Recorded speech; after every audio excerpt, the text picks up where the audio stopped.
Following that pick six, and now the kick is away. That's fielded in the end zone. And he won't return this one. He'll go down to a knee, and they'll start at the 25. And now out come the Steelers.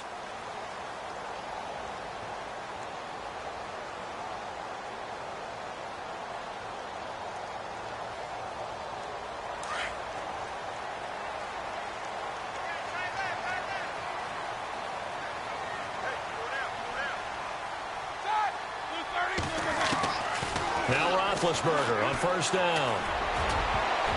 Throwing over the middle, and it's incomplete. Trying to get it there to Martavis Bryant. And it's second down. Well, Charles, we've talked about controversial rules a lot this year, but in that Cowboys-Raiders game, Derek Carr going in to try to win the game, fumbled through the end zone. Of course, that's a touchback. The other team gets it. Is that a rule that you like? What do you think? Listen, I'm actually for the rule staying as it is. And for Derek Carr, the unfortunate part was when he fumbled the football, right? Pylon is the problem. Yeah. Because when you hit the pylon now and you don't have control of the ball, now you're through the end zone. If he fumbles the ball, doesn't hit the pylon, it's out of bounds at that spot. And if you have downs left, it's still your football. So it's risk-reward, just bad luck in some cases about where the ball actually ends up and what it hits on its way out. So I don't want to reward the offense anymore and give him extra opportunities. Ball comes out of his hands, hits the pylon, reward the defense. You help cause a fumble. Yeah, it was just such a big week with the ruling catch, no catch, Pittsburgh, New England, and that play. And that was a big game for both of those teams. It certainly was. And you're talking about week 15 of the NFL season in 2017. You're exactly right. We'll look back at a couple of rulings that may have altered some teams' opportunities to make the playoffs. And he can't hang on to it. Nearly picked. He's known for his hands defensively, but instead it just brings up fourth down.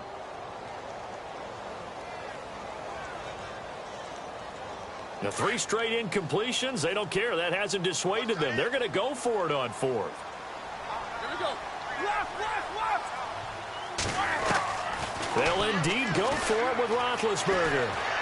Pressure coming from the Vikings, and they get there and bring him down. Linval Joseph coming up the middle, gets him there for a loss of about 9. Now the Vikings offense gets set to take over here. This is sort of what you would call a put-away drive, isn't it? They score here, especially a touchdown. It's almost out of reach. It certainly feels that way, and I think that they're going to call their plays accordingly because what you really want to do, even though you know the scoreboard is still up there and the game's going to go on, you think you can take the spirit away from another team, that their drive and will to come back and win can be taken with another score right here. It's still third quarter, but you just get that feel.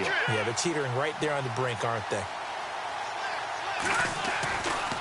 Now a give, left side. This is Murray. He'll get a nice chunk there on the first down run, and it's 2nd and 4. Third quarter and you've got the lead. You're not ready to go into that 4-minute offense to close the game out, but a running game can really benefit your team right now. Looking to jam the receivers at the line here. Press coverage look defensively. A handoff. It's Murray. And he'll get into the end zone. Touchdown, Minnesota. Latavius Murray, a 10-yard touchdown run.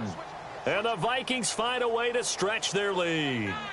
The touchdown was scored by the runner, but the offensive line, they feel like it's theirs. They blocked that one up perfectly, allowed him easy access to the end zone.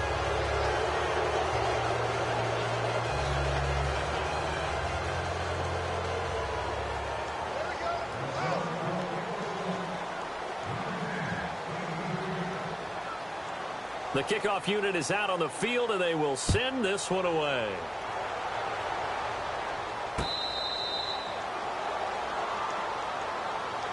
The Steelers offense now, they head back onto the field. And last time out, went for it on fourth down, turned it over, gave them great field position, turned it to 6 points, so they've got to recover here, Charles. It's amazing what one decision can do in the chain of events, right? The decision to go for it on fourth down caused all of that. It caused every bit of it, but it showed confidence. Hey, I've got confidence in you guys. Go pick it up for them. Didn't happen. also showed confidence in the defense. They didn't pick up their end of the bargain, so now they've got to come back out and start over and rebuild that confidence. Oh, he dropped it. And that's pretty indicative of the way this one's gone. Well, speaking of incomplete passes, we had a very controversial incomplete pass in Week 15 in that Steelers-Patriots game, did we not? In the city of Pittsburgh, it wasn't incomplete. Right, Okay. yeah. For them, it's they won. If They you're won, a right? Steelers fan, that was not an incomplete pass. That was a touchdown. But by letter of the law, having to catch a football as a receiver is going to the ground, he has to survive the ground, holding onto the football firmly. But letter of the law, it wasn't a catch. Right. The problem is, you put 100 people in a room, that looks like a catch. Right. And Big Ben intercepted a third time. Picked off by the former first-rounder Trey Waynes. And he'll take this back all the way up past the 45-yard line. Thought they had something going there to break that goose egg here in the second half, but to no avail. Hope was alive until that interception. What a terrific play, taking the ball away after it looked like they were starting to drive. And now that shutout still standing. You know that's something those defensive guys hold a lot of pride on, too. No doubt about it. They're excited about where they are in this game. 10th carry of the game now. Murray.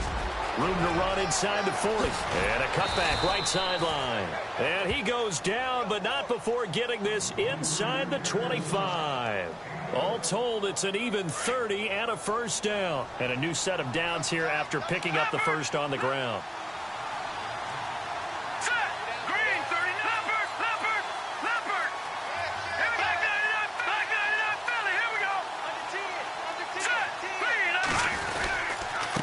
Now a give. This is Murray. And he's going to fight his way forward here for a modest gain. And give him 4 yards there. It'll be 2nd and 6. They're trying to show that they can run the ball and protect this lead. Give it to the backs, play a little bit of keep away, don't you think? And that's probably a good philosophy at this point, going to make that defense stand up and stop them. Detroit! Detroit! Here we go! Leopard! Leopard! Watch it now, Barney! Barney! And he motions the wide receiver. On second down, here's Keenum. He's got the connection over the middle to Diggs. And all the way down inside the 5 to the 4.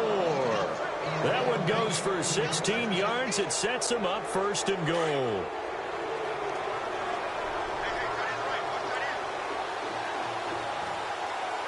Here we go! Green! Shift together here from the D-line. Leopard! Leopard! Here we go! They'll try to run it in with Murray. And heavy contact. He is knocked down hard. That's going to go as a loss of a yard, and it'll be 2nd down. Well, forget about finding a lane there. He barely had time to look up before he was planted in the backfield. Probably fortunate he was able to hold on to the football.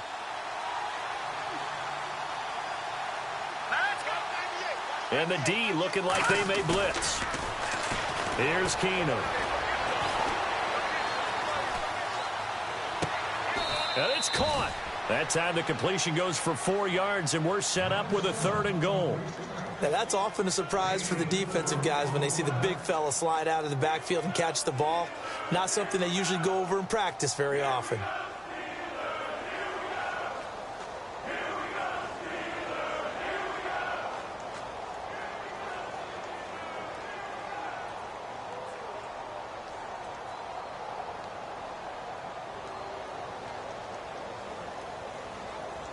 And this offense on 3rd down today, they've been okay. 2 for 3 thus far. They're looking at a 3rd and goal here. Back now in Pittsburgh.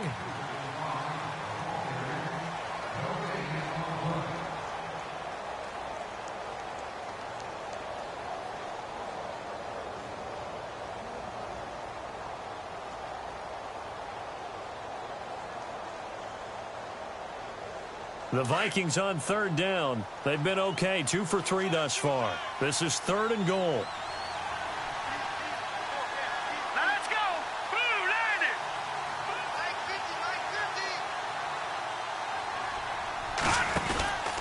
Now they'll run. Murray. And he'll get in. Touchdown, Minnesota. Latavius Murray, his second touchdown of the afternoon. And the Vikings are going to add on to their lead. It's good, and they stretch their lead to 28-0 now.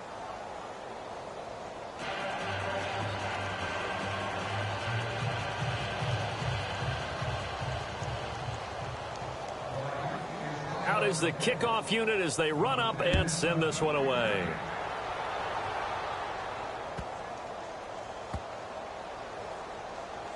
This will be fielded on the back line of the end zone.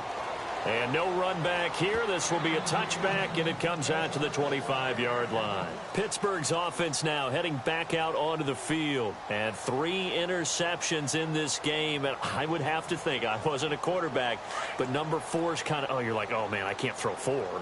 No, what's interesting is, what do the coaches decide to do now? Having thrown 3, do you alter your offensive strategy? Do you take the ball out of his hands and maybe turn to the running game? Or do you have that supreme confidence that he's going to turn things around? And his pass is intercepted for the 4th time today. Picked off